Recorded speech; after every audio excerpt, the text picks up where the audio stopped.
Greetings, ladies and gentlemen, and welcome back to Starsector. If you've completed the main story, you might have gotten your hands on this guy, the Ziggurat, the one-of-a-kind endgame story reward ship. First, we're going to cover the build, and then I'm going to take you through a mock combat in the sim so that you can see how it plays firsthand. So, first up, let's talk weapons. Tack lances. We have 2 tack lances here. They are extremely good at doing long-ranged pressure, and if they hit a shield that has a lot of hard flux, they may penetrate the shield and do damage to the target. So that's really the main thing that we're using them for, in addition to their very long range. And on the note of hard flux, in all of our medium slots, we have heavy needlers. The heavy needlers are going to deal kinetic damage, which has a 200% bonus versus shields, and will cause hard flux. So the heavy needlers combined with the tack lances form a synergistic combo that is going to help us overload and destroy enemies rapidly once we have them in our sights. For our last weapon, in all of the small slots, we just have Reaper torpedoes. These are there if the Ziggurat needs a bit of burst damage in order to rapidly eliminate a target, or if we're fighting something super heavily armored like an Invictus or an Onslaught, the Reapers are just going to help us speed up the process of taking him down.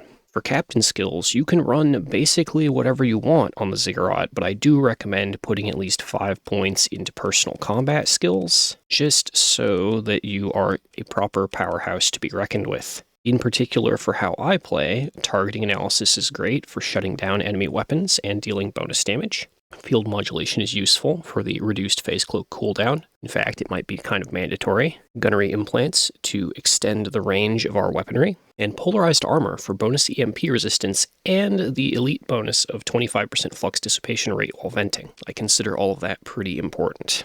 S-mods. The thing about putting S-mods on the Ziggurat is there's no way to take them off once you've added them. So, I recommend Automated Repair Unit if you're having trouble getting your weapons disabled, which is kind of a personal problem of mine in endgame, but you may not need this. High-resolution sensors I don't actually recommend. That's just my personal preference because it gives me a lot of in-combat vision range so I can stay on top of what's happening in the battle. If I were to recommend you S-mods to take, I would perhaps suggest Automated Repair Unit for the previously mentioned issues and Advanced Turret Gyros, because the S-mod bonus of Advanced Turret Gyros allows you to deal bonus damage to ships that are smaller than you. So a frigate will take 15% bonus damage, a destroyer will take 10% bonus damage, and a cruiser will take 5% bonus damage from your shots, because the Ziggurat counts as a capital ship. Okay, remaining hull mods. Efficiency overhaul. Not mandatory, but very nice to have. The main weakness of the Ziggurat is actually an out-of-combat one. CR per deployment 50%, so this thing can be deployed twice before it's totally useless in the third fight. So having it in tip-top fighting condition is pretty important. Efficiency overhaul gives us a bit more recovery per day, which isn't a lot, but it's something, and it's better than nothing. So I run efficiency overhaul so that the Ziggurat can repair and be combat ready a bit faster. That's also why I have the field repair skill for 25% ship repair rate outside of combat. And also recovered ships come back with some hull integrity and combat readiness, which may be important if I ever were to lose the Ziggurat in fight, which was a problem when I started learning how to drive it, but not so much now that I have some experience under my belt. You too will get there with practice. Brief side note, see the combat readiness bar? I just refitted this, so it's not doing so great. If you drag this bar up, it'll count as whatever readiness you set it to for the purpose of the simulation only. So when I go into combat, I need to make sure that I have that dragged up to where it would probably be if we were actually going to start a combat. And by highlighting the combat readiness bar, you can also see the bonuses or penalties that a ship gets at a certain percentage of combat readiness. 10% damage taken and dealt is a pretty serious buff for being at 100% readiness. And remember we talked about the CR per deployment. What if we were to drop to about 50%? What are our bonuses and penalties then? None. They're all zeroed across the board. If we go down to like 14%, you'll see we start taking more damage, dealing less damage, speed maneuverability down, all that. Really bad. So you want to have high combat readiness, especially in the Ziggurat. So, last 2 hull mods. I think integrated targeting unit is mandatory. Having the additional range allows us to snipe ships before they can engage, or to get very close to ships and keep shooting them as they retreat, so they can't actually get away before they die. Definitely take integrated targeting unit. And lastly, resistant flux conduits. It does 2 things. 1, more EMP resist, which I am a fan of. And 2, additional flux dissipation while venting, 25%. So when we active vent, we're going to cool off very quickly, which I quite like. The other thing that I've not fit into this build that you might consider, we could actually do it. Let's drop the capacitors and the vents down a bit, and let's fit in phase anchor. Phase anchor, while not mandatory, is going to push our power up quite a bit. Phase cloak activation cost goes down to 0, and our soft flux dissipation and weapon recharge rate goes up by ×2 while phased. This allows us to fire our weapons much more often in the course of combat. So phase anchor is really good, and if you can fit it into your Zig build, I highly recommend. The other thing is that if you take critical damage that would take you out of the fight, whichever phase ship has the anchor and is the first to hit those conditions actually dips out of combat and doesn't take demods. The ship counts as retreated and will emerge in normal space when combat is over, suffering an additional penalty to combat readiness, which is pretty brutal, but could be handy, especially if you're playing on Iron Man and need that extra chance to not lose this one-of-a-kind ship in your run. Anyway, that's the build. Tack Lances, Heavy Needlers, Reapers, Automated Repair Unit. I recommend Advanced Turret Gyros for your other S-Mod instead of high-res sensors. Efficiency Overhaul, Targeting Unit, Resistant Flux Conduits, Phase Anchor, very important. Remaining points go into vents. Let's look at how to shoot down a target with this thing, and then we'll do a little mock combat so you can see how it performs overall. There is one thing we've not talked about, which is these little motes floating around us. Those are the Zig's special feature, and by putting the mouse somewhere and hitting the special ability button, we can move the motes across the field. When they're not being given an order to move, they act as roaming point defense and will seek out targets and generally be very helpful.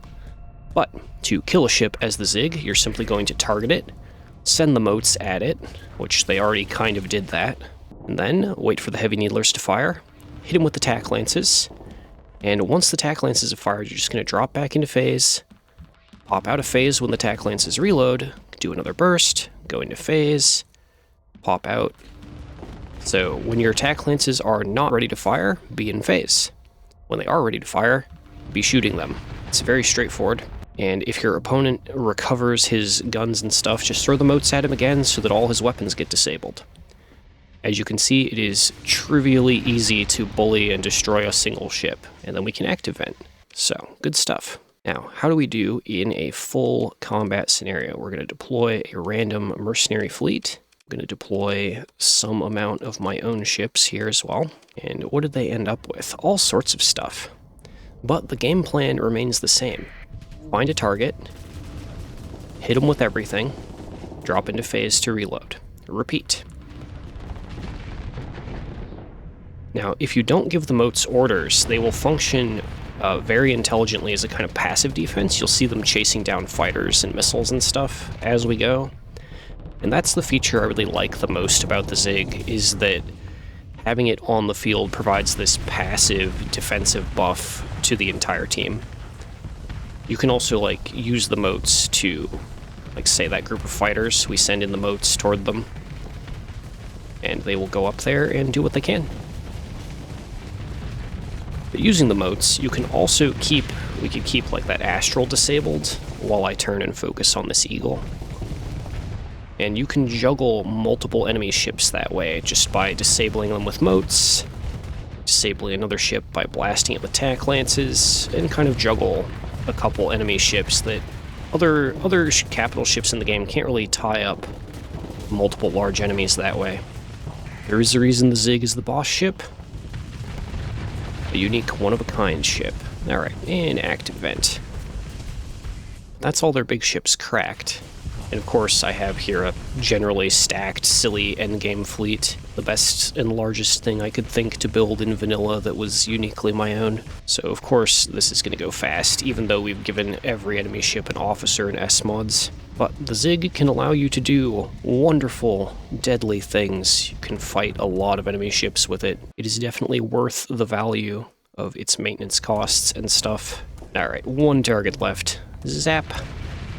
That's all it takes. Alright, so that's our sample combat. That's the Ziggurat build. That's a crash course on how to play. If you have any other ships in Starsector, or fleet comps, or weapons questions, let me know in the comments. and that could perhaps be the subject of a future video or guide tutorial thing. And if you have builds for the Ziggurat, also put those in the comments so that people will over time have a wide variety of options to pick from as they go into building their own Zigs to use. So with that, I think I will call it here, and I will catch you all in the next video. Thank you so much for watching to the end, and have a wonderful day.